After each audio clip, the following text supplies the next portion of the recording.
amazing. Speaking of amazing, we've got two senators here to talk about all sorts of issues, none other than James McGrath from Queensland, Holly Hughes from New South Wales, both from the Liberal Party, and they're both in Canberra right now, where the stench is more unwashed Greens MPs than garlic, but I'm sure that the smell might be occasionally the same. Now, I want to ask you first, James, this idea from the Queensland Attorney-General that the age of criminal responsibility in your state shouldn't be 10, shouldn't be 11, shouldn't be 12, shouldn't be 13, but you get a free pass till you're 14. Now, this is one heck of a way of just eliminating youth crime, is for it not to be a crime. But what are the consequences if they got their way? It's a cunning plan from Labor, you're right, to get rid of youth crime, but it's actually quite serious. When you've been to Townsville and you know the issues in Townsville with the youth crime, especially, what's going on there with the carjackings, the burglaries and things like that. What this does, it sends a message to these young criminals that they're going to get off scot-free, but more worryingly, it sends a message to their families. Because the real issue here is actually that these kids are not being looked after by their mums and their dads. They're going out in the street, they're committing these crimes, and now the government's saying, oh, it's okay, you can go and steal these cars, you can rob these homes, and we'll just give you a pat on the wrist. This is classic Labor. Labor are soft on crime. It's in their DNA. This is a really, really worrying message that Labor are sending to these young criminals. But also, Holly, these are the people who, certainly in terms of Queensland, when they thought it was politically advantageous, let's pretend that we're going to put GPS tracking devices on youth criminals, but now they're secretly advocating for them not to be counted as criminals at all. Yeah, look, I think James is exactly right when he talks about the implication for families. I think we need to be really careful when we look at this, though, and I feel like I'm now the resident lefty here, but, you know, we do have recidivism in this country at absolutely epic levels. So do we really want to put 10-year-olds into a justice system where we're probably setting them up for a life of crime? Do we need to look at the family environment where they are, and perhaps that's not the environment they should be in? But I do think we need to also look at, if kids do commit a crime and they are at that 10 to 14 years, and remember internationally, we are actually quite the anomaly. Most international countries, 14 is the age of criminal responsibility. But are we going to have exemptions for things like rape and murder? Because we do know that there are 10 and 11-year-olds raping 6-year-olds in parts of this country. And that's not something that should be put aside with a slap of the wrist. Absolutely. But do we really want to put a kid into a juvenile justice system where we're potentially setting them up that that's where they're going to be for the rest of their life, when in fact probably removing them from the terrible home situation they're in, whatever situation that is ultimately going to be better for the child in the long run. But it's that thing that, Holly, where because of the cost. But the cost when we put them in jail is huge. Yeah, no, I understand that. But what is confusing to people is that simultaneously we have state governments saying that if a 7-year-old wanted to change their gender, right? Irreversible. Oh, for God's sake. But I'm saying we've got a scenario where you've got states that are saying a person who would be below current age of criminal responsibility can be fully empowered to make a change to their body that would end up being permanent, right? But at the same time, you couldn't possibly hold them accountable for criminal behaviours up to 14.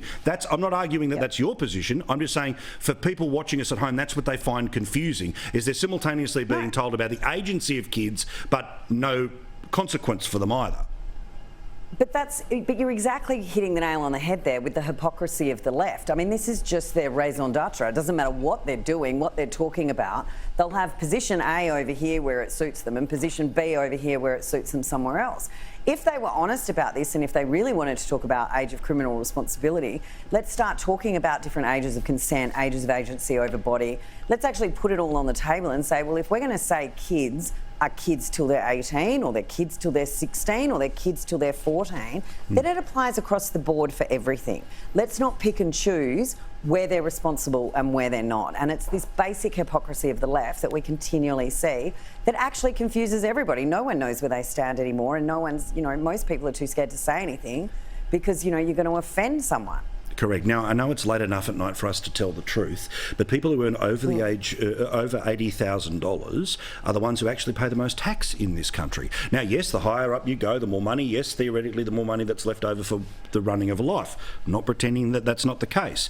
But for the logic of tax cuts to work, people who pay the most need to get those tax cuts. Now, we know that people who earn over $80,000, $100,000, $180,000, they are due to get tax cuts, but Labor, well, of course, you are super rich if you're over $80,000, so they are openly talking about keeping your money. Here's Richard Miles. The concern that we have expressed about the government's tax agenda is that it seeks to outline a plan of tax cuts going a long way into the future. So the only point, again, that we've made there is that we'll make our decision in respect of them in good time, but prior to the election. What does that mean, James? It means Labor are being busted. They've been caught with their hands in the till here because they're going to go to the next election. They're not going to deliver on tax cuts. So this is so simple. At the next election, there's going to be only one party. The coalition are going to be promising and delivering tax cuts. That's the Liberal Nationals. And you've got the other party of government, the Labor Party, who are going to be promising to not deliver tax cuts. And in fact, what they're probably going to do is, we know what Labor are like, they'll find some other things they want to tax. We remember what happened in 2019. We remember what's happened pre. We're going to go back to the carbon tax. What do we want it to be? If it's moving Labor, will tax. If it's not moving Labor, will tax it. If it's dead on the wall, they'll tax it. This also is in their DNA. Like, Labor's DNA is a really mixed up joint sometimes, and this is brilliant of what's happened yesterday, because Labor, it's not that they do have a position, it's they don't have a position. So the left, and this is Albanese, who's been chewing away on the mung beans and going, I'm going to go to the next election and, well, we're not going to deliver tax cuts because we hate the rich, i.e. people who earn more than 80 grand a year. This is it's class warfare. These people, we've got to win the next election, folks. So just get ready, because we cannot let these people get into power. Just imagine the damage they're going to do. Oh yeah, plenty of it to be planned. Now, Holly, as well, can we just take a second for the collective chill pill, right? Now, whether it's called a vaccine passport or not, the Prime Minister has made an entirely sensible suggestion, right, which is, if state premiers are going to be lunatics and lock the borders at a moment's notice, then there should be a way around those border closures. The way around those border closures should be common sense, and they shouldn't be happening in the first place. But perhaps a way around them is that if you have been vaccinated, then you'll be able to get around border closures. People lost their brains about this in the past few days, but it's pretty obvious what he was saying, right? Well, never let a good scare campaign get in the way of a logical argument. And the reality is, if we didn't have premiers having a knee-jerk reaction of closing borders after one case appearing, I mean, I always sort of get slightly amused when Sydney gets locked down, because Sydney is a pretty big place and you have one case about 60 k's from the heart of Sydney, but let's lock down all of New South Wales from every other state. And the reality is, people might say they don't want a vaccine passport. I hate the term vaccine passport. I don't think it's the right, what we should be saying. But what we're talking about at the moment, every other state other than New South Wales, you fundamentally need a border pass to get into. It's like a visa. Yep. And quite honestly, if you've had to fill out some of these forms, because like James, he and I are travelling all the time, we're becoming very familiar with these border passes, getting off planes, getting our temperature taken, asking if we were anywhere near an alleged hotspot. I mean, they really need to get a map sometimes, not just of the city we live in, but the entire country. But the reality is, we fundamentally have a visa system at the moment everywhere except New South Wales. So a nationally consistent approach is a sensible one. Australians should absolutely be able to travel within the country without any issues whatsoever. But if it is giving people freedom of movement with a vaccine, you can get that information on your MyGov page anyway. Yeah. We are currently checking in every place we go with a QR code. If anyone's worried about Big Brother, mate, you've missed that boat. That's, they know where you are every second of the day. Let me tell you, no one's that interested. Yeah, this has been my thing, James. No one's that interested. People should get over that they think they're that interesting. Most people are not that interesting. The fact that when you went to barbecues galore in 7 suburbs, that piqued some interest. But other than that, most people don't care where you've been. Yeah, very most true. people don't care where you've been, but we're doing it anyway. Yeah. And this hysteria is just the typical rubbish we see from everyone who's not in favour of the coalition government. So whether it's the media cheer squad or Labor, whatever the Prime Minister says they're going to object to, with absolutely no sense, no perspective. It's COVID. No one's living life like they were. We go to the supermarket, we stand next to someone 1.5 metres away from us.